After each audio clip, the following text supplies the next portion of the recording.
mbote na balandi ya Doudou Moutsiri télévision tozana na pona bino ko pesa bien toujours d'information en temps réel ko yamba pona bino ba acteur politique oyo ba la bino d'information ba la précision sur actualité politique nazana pona bino je lis des cita et puis nazana mo rete na équipe pour la réalisation il y a entretien autour de ça là tozana mona Moron Jambe azana sima caméra et ambi pona bino notre Joseph Kajumbulu ya zali bongo na union sacrée proche à pouvoir. Le discours du chef de l'État, membre président le Baki dans 76e sommet, dans la tribune, il y a ONU, voilà, tout le développé, fermeture, il y a faculté à médecine dans certaines universités, à la pays Nabiso, il y a eu une décision prise par le ministre, il y a aussi université, enseignement supérieur et universitaire, bon, tout le développé, pour un problème des ans, il y a entre opérateur économique et ministère, il y a économie, voilà. Maître Joseph Kajumbulu Mbote ndeko na ngai na pesi Doudou Moutsiri na yo moko na Moron Jambe wana kuna sima kamera ba mbote belé na landi mayemanso utikoloba ete to betango lelo to bana na discours ya mokonzi ya mboka na banza il y a liba discours et salemaka si les sessions sont convoquées au niveau de l'ONU. Il y a les gens, le président de la République qui se prononce.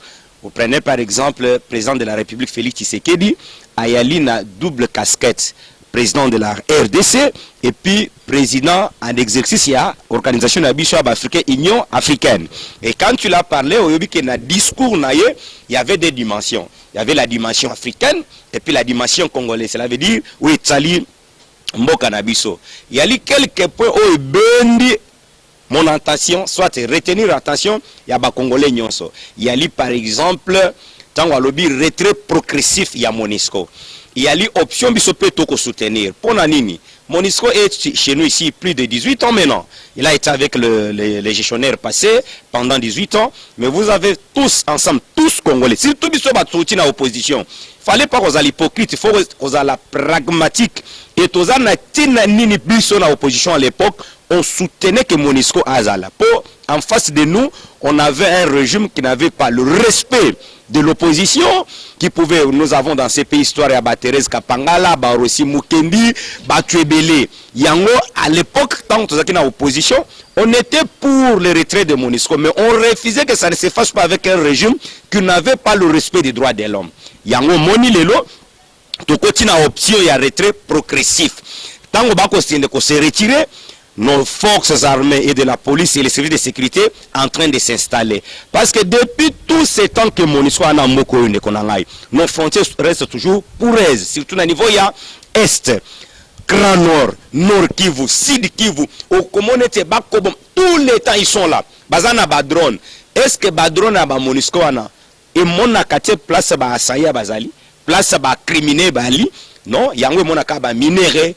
Ba vir moko ko sale makona o etali ba ressources naturelles na biso ba ko yiba yango to ko senga boye to ko soutenir mokonzi mboka na option wana le retrait progressif doit être effectif ba kende biso moko to former les unités spéciales les unités spéciales bien équipées et comment na papa to na histoire na mbokoti to zakina mobutu c'est quoi ça banga na mboko yoyo kakina esa bitumbezalaki soit insécurité zakina esa non c'est pour dire à la tête de ce pays aujourd'hui nous avons un Congolais digne de son nom, les experts, comme le Conseil spécial en matière de sécurité François Beya, Bazawana qui fasse la formation Yabana Mboka, des unités spéciales bien équipées, va s'occuper de Makambo Yamboka Nabiso. Deuxième point toujours, chef de l'État lobby Makambo élection. On a coûté une tardé. On a la relation aspect jusqu'à l'élection. Tout le monde a lobby l'élection. Est-ce qu'il à répondre indirectement à la question qui a été la Mouka, la marche n'a pas projet pour les vénères, le aussi glissement. Pour la Bango, président la volonté à organiser l'élection. Alors, tant président lobby, est-ce que quelque part à répondre déjà la préoccupation à l'opposant bino direct, il y a Bandi Kwalamuka. Bon, Bandi Kwalamuka, il faut que ça c'est le malheureusement la Mouka, il faut qu'on distingue la Mouka. Il y a l'idée, il y a la Mouka où exagéré par le président Moïse Katumbi ensemble avec le président Jean-Pierre Mbemba. na la muka oyo ndeko na bino collègue na bino journaliste a qualifié ki la muka bandundu. La muka el Fayulu. Oh babenga ki la muka el bandundu, mais qualificatif wana ngai na mon niveau en tant que républicain na kolobela ngote, mais yali par rapport à bato bako kamba la muka wana kasi ngoto ko senga bango bako tispe ba lisanga na présidium na bango lisanga tikali kaka la disoka ko mineti mwana moko boya bitinda bako utiliser mineti mwana muke. Non, il fallait être responsable. Bande kwa la muka ils sont dans la diversion. Bango baza ba politicien neti biso. Baebi que présidence ya bureau ya CENI, c'est la société civile. Na ko s'étarder mingi na makamona c'est parce que ba congolais banso baebi makamondenge leki comment ba confession religieuse bango moko ba vérifier na ba confusion jusqu'au jour d'aujourd'hui. Bazan a deux modes de désignation, il y a candidat président. Bazan a consensus, soit mode électoral. Consensus, c'est l'unanimité. Consensus, c'est la majorité. Sur les 8, Bali Mwambe. Nenge moto bandimi déjà motu moko, ye wanende singila zalanani, mokambi aseni. Yangona ko senga boy. Wane ali diversion. Et puis c'est une minorité en perte de vitesse. Et sengeli ko disenge pe makambo. Omoni, il faut aux la reconnaissance à vie. Fayulu na Moïse il faut baïba ke batu basala bango. À la droite il y avait Jean-Pierre Mbemba, na gauche Moïse Katumbi. Tango mibale ba comprendre que Félix c'est un visionnaire, ali mwana mboka, ali compatriote, tokende to sungande kona biso pona bona mboka na biso. Mais la muka Fayulu na Moïse ne représente absolument rien. Tango président de la République a lobby que élection causale. C'est une option moi-même qui vous parle, je viens de ma circonscription électorale de Mweneditu. Na tu organiser Makambu. J'ai mis en place 56 cellules. Vous comprenez? Cellules sont composées de 30 personnes. Jusqu'au 56 fois 30. Si vous avez une élection, on a 23 000 voix. On a ibi. Tant que vous avez une distraction, nous travaillons. Le chef de l'État, il n'est pas là pour s'éterniser au pouvoir. To yebi bisonyo constitution ko PC ndingisa ya ko postuler pour le deuxième mandat to kende na élection yango moni du tribune du haut du tribune ya ninyo ya oni a lobby. Nous devons aller aux élections en 2023 et puis na ko yebi sabino ba réserve de champ na bicho mati ba ko tuno misolo boko tia misolo pementi pona makoko. Non, Joseph Kabila, pour un point positif que je peux retenir pour lui, il a organisé les élections de 2018 avec notre fonds propre. C'est pour dire le président de la République ne peut pas donc à quoi mizangi c'était à salendenge prédécesseur na à salaki na powana. Oui, à organiser élection na misolo na biso élection et yali bande kwa la muka ba s'organiser ba ko loka dialogue yo moko la ni mozi tuninga lobaki. Allez bientôt de fanda na mesa 3 jours. Mozi to aller là pouvoir fort akoko opposition te talata na marche nenga tambola. We moni talaka landaka ba image bene mozi to atambola kana na ba marche. Est-ce que muto akeko tambola kanengwana? Yo za chose kende visualiser bien ba image. Tala mozi nenga so tambola komone vieux ya bossa patron. Akoko kama kamoti. C'est une distraction population ba milenge le toko kende mapona mine kona ngai. Voilà, merci beaucoup monsieur Joseph Kajungu. Nous avons deuxième point d'abus sur l'entretien d'abus la maître Joseph Kajungulu. Donc on a décision du ministre ici fermeture de la faculté de médecine dans certaines universités à retenir bon à 16 universités qui ont organisé la possibilité à organiser vie équipement bazanango. Alors maître Joseph réaction de pour la décision on a toujours senti déjà ba réaction bandi ko bima la landi na to landi biso nyonso elongo na université ya Mbujima il va réaction bima toujours un peu partout réaction na yo kozani par rapport à la décision. Merci, mais au moins dans le cadre politique tu as na ba casquette na biso ba avocat je suis un acteur politique yango to loba boye awa et c'est que chaque secteur est na ba principe kamba secteur. J'ai appris même ça fait mal, c'est une honte pour certains députés qui ko défendre ba université yoyo eza ko requis donc les universités qui ne requisent pas toutes les conditions possibles pour organiser une faculté aussi importante que la médecine. Il n'y a que 2 facultés dans ce monde, dans des universités où ba faculté wana avant ba banda musala ba prêta serment. Il y a la médecine, il y a le droit. Pourquoi? Parce que batwana bazwa kamikano sur la vie des hommes. Donc c'est un risque que tu prends. Faculté ministre Atali. Je te donne par exemple certains principes. Pour que vous ayez une faculté de médecine à l'université Nabino, vous avez une clinique universitaire. Vous avez une clinique tozalaka. Botangi sibana, baki ko sala stage kona. Condition à libosangwan. Vous avez la peine à motango ya ba professeur. même à 50% de ce qui réclamaient, les professeurs permanents. Donc, pour l'université. Prenons par exemple l'université Nyoso éliminé wana. Okukuta ke banso batang saka kuna bautaka na Inikin, na Inilu, na Inikis et puis la plupart kendaka université wana ce sont pas des professeurs de renom. Nous venons de l'Inikin Tuebi Masolo. Je prends un exemple professeur Lokombe Ngesha, le professeur de droit des sociétés que je salue, le grand maître ya Baeberan de Nyoso wana. Mon cher, papa na banda ke ndikotang sa na université privée. Mais or c'est une tête pour former nous les jeunes. C'est pour dire ce sont des assistants, les chefs de travaux, professeurs Batindaka. C'est comme ça qu'un gouvernement responsable, les ministres responsables, à tellement non. Batiki sont 16 universités, faculté de médecine que vous allez organiser. Je pense que c'est à travers toutes les régions. Ceux qui, par exemple, l'espace Grand Kassai Kuna, Batiki Université officielle de Mbujumai, Bakangi, ceux qui Université Oya Mbujumai, Oya Kalo, Oya privé.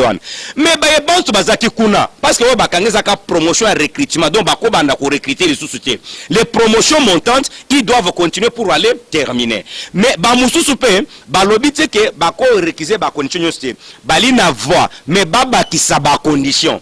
On comprend. Yango na kosenga na michoni na zaboye na kosenga ete que cette décision soit respectée comme telle.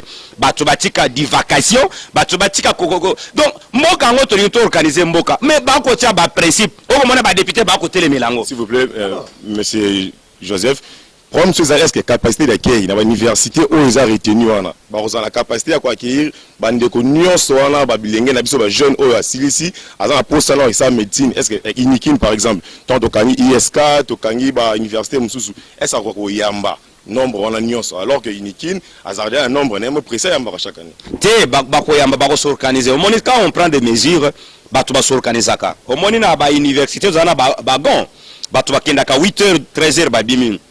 Mamususu baye 14h 19h babimi bakwa chaka promotion ngana ibi na Inikin kuna tozaki na G3 G3A G3B tuna kotanga nini ba toi G3A bakoya batangi 8h 13h ba toi G3B baye 14h 19h on comprend même promotion mais vous avez des gonds différents bako s'organiser ka et puis même Inikin tamba tu ko réhabiliter awa na landaki secrétaire général administratif à lobby ba récupérer sur ce qui 14 auditoires aux acquis récupérables. C'est pour dire que la situation, quand on prend les mesures, il y a toujours les mesures d'encadrement pour que Batia Moution soit à l'aise. Mon frère, la médecine, c'est une grande faculté. Bako Kende Bazu, l'université Mogobo, par exemple, je ne critique, je ne cite pas les milieux pour la complaisance. L'Odia, professeur Atamogwa Zakonati, au côté faculté de médecine. Mais là, vous êtes en train de préparer les tueurs à masse. Je soutiens cette décision. Il ne fallait pas que les députés, parce qu'on a une raison électorale, nous défendons l'université où il y a dit non, papa. Babomi université, babomi une faculté moko. On va estimer que faculté en kokokate par rapport à la circonscription. C'est ça. C'est ça. Et à l'île que Bakangi université, Bakangi une faculté à médecine, parce que ces universitaires-là, plutôt, bako réunir ma condition yon sauté. Il y a l'imabete, mon frère. Voilà, merci beaucoup. Donc, aussi sur la souka, les points sur ce que tu as chité, pour aller entre opérateurs économiques, dans le ministère de l'économie, le président Joachim Mokano, dans le conseil des ministres, qui va produire l'équité. Puis l'équité, kasi. Tout le monde a réaction sur le terrain, ils ont nous parle pas bête. Moi, pour na Italie surgelé, nous devons noter une chose. Ba produit surgelé, ba Congolais, ba Zimbabwe.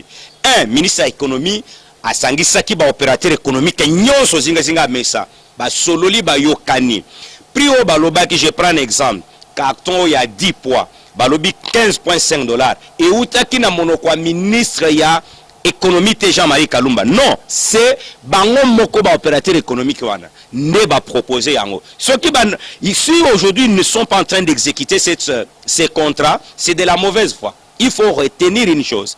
Il fallait que le régime passé à Bamoussada na Bakitenge. Régime wane salaki était bazu monopole wana ba pesi ba expatrié. Pour bango moko ba ebine ba na ko mi retrouver derrière ba expatrié wana. Ce que le loyo avec le président de la République moi na mboka Fachi Beton a lobi tozongi sasiko le domaine entre les mains ya ba congolais. Pe bazu makoki ba pesi bango. À la tête ya batwana ministre de l'économie à cause de tous les contacts possibles. Il est en Namibie.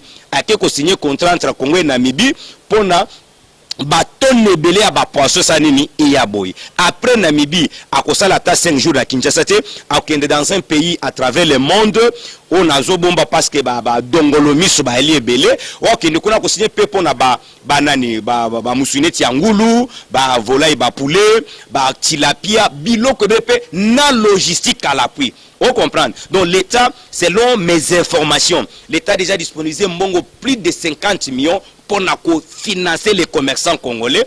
Et l'autre côté, on a Sengaki. Si aujourd'hui, moi, je suis un homme na proposant, on a des médias, témoin, na proposant, il fallait financer les Congolais. Aujourd'hui, on a pris cette option. Mon frère, or kamana tozaki na ina moko tozaki na ba papa kansebu tozaki na ba leja na ba domaine mutusu bango ba longoli batu nyonso wana ba pesi monopole ces expatriés maïman so akosala kokuta za na congolais na kati akofuta congolais $100 mais ndeko na yo za na kati wana akopesa $2000 akopesa $2500 iyali motema mabe yango moni biso tozu to privatiser biloko wana to zongiseli ba congolais monopole. J'ai appris ba sélectionner kutu ba selon ba espace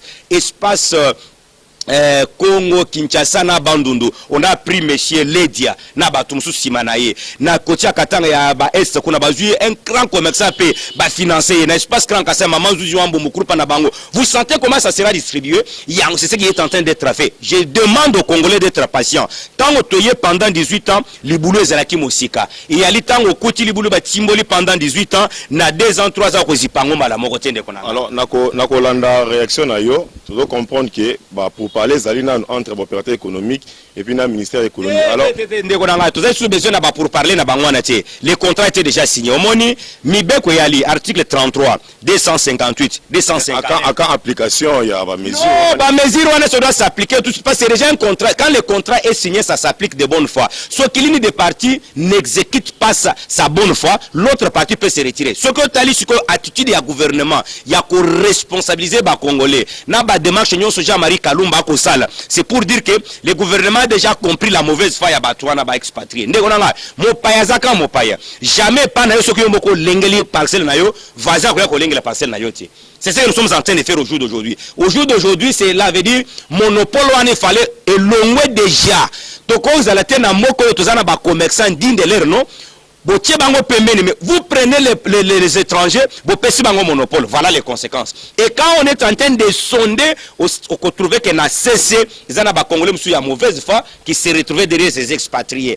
Les Congolais vont retenir une chose. Le ministre de l'économie Jean-Marie n'est pas resté si c'est l'oreiller en train de ronfler. Non. Il est dans des avions à tout moment. À la Kakabisoke, dans des semaines, tango balansaki, réduction y a prix à billets. Dans des semaines, des vols à Sikekoya. Tout le monde c'est quelqu'un qui se connaît à la matière. Moi, je pense c'est quelqu'un qui demande l'accompagnement de toute la population congolaise pour que le secteur Wana Makamosanini et Simba. Les produits surgelés avant le mois de décembre, le 1er janvier 2022. Vous allez me chercher avec votre micro, peut-être que vous allez effectivement sur le terrain, vous allez voir comment en dessin. Le gouvernement est en train de travailler pour que 10 kilos, on a 15, opérateur économique expatrié, 10 kilos qui est comme attendre 12, voire même $13. Nous sommes en train de travailler, nous accompagnons les ministres de l'économie, nous les soutenons parce que nous trouvons qu'il est en train de travailler. Il y a un on a recruté 2 ans, où il est Kakina, FCC Cash, je ne suis pas contre lui. Secteur Rwanda, si c'était Kalumba 2 ans à la tête de ces ministères, on serait loin. Voilà, nous sommes presque à la fin. Monsieur Joseph Kajumulu, conclusion, Nanyos Oyo, Totiko Solola. Bon, Makamoyo, Totiko Solola, Tokolo Baboy, Namokuse. Président de la République du Haut à Tribune Yaoni, à la Kissi qu'il est démocrate, a péci ma piste de solution, au Italie Afrique, a préconisé Koutou, tous en centre en Afrique, qu'on s'allait pour produire des vaccins. Kosala makambo mususu makambo élection à l'obeli yango élection aux années 2023 mutunyo amilengele makambo etali pe bonne gouvernance tomoni musali jefa kosala tomoni pe rationalisme na gestion orthodoxe ya ministère de la finance pe na makambo manso oyo tuti kolobela wa boye na faculté ya médecine ba congolais ba retenir une chose à travers le monde entier ya kana ba condition pour na ba faculté ya ba médecine et sengele ba professeur bazala ba clinique universitaire ba condition ya li ebele yango bazu mesure ce n'est pas pour indiscriminé, soit il y a la discrimination contre ma faculté, soit ma province. Non, c'est pour l'organisation. Maïetali va produit surgelé. J'étais très clair. Na lobeli yango awa que le ministre aille à faire les contrats plusieurs fois. Naba opérateurs économiques, la plupart les étrangers, les expatriés, au bazana bolingwa bana mbokate. Il y a en tant que compatriote, ne konabiso congolais Jean-Marie Kalumba Manango, Jean-Marie Kalumba Yuma, il s'est donné corps et âme. Il est dans des avions à tout moment pour organiser les secteurs. Les mêmes ministres de l'économie est allé loin à lobby boye. Tokenao tokobenga économie médicale. Cela veut dire exemple, fiche auto somba ka fiche takwenda kana hôpital. Okende na ngalie moko tiango prix mususu. Okende na chichi prix mususu. Ok, na kingasano kochango 2000 francs. Mais ça même papier, même rubrique. Mais comment est-ce variété? Yango Kalumba ko kende ko travailler. Cela veut dire c'est quelqu'un qui travaille vraiment dans ce domaine pour organiser davantage ces secteurs. Yango na kosenga ba congolais banso les revenus de quitter la diversion, de se concentrer sur ce qui nous réunit. Le président de la République, il ne va pas s'interniser au pouvoir. Il a droit à ces deux mandats. À côté Kamboka, successeur de Yakoya, Moke ko continuer.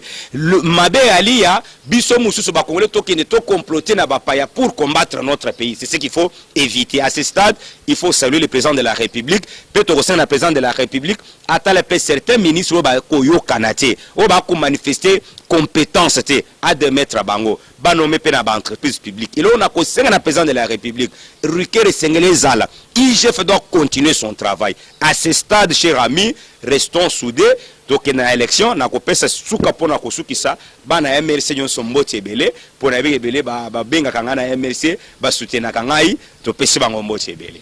Voilà, merci beaucoup, mesdames et messieurs. Abonnez à la chaîne Doudou Montiri Télévision.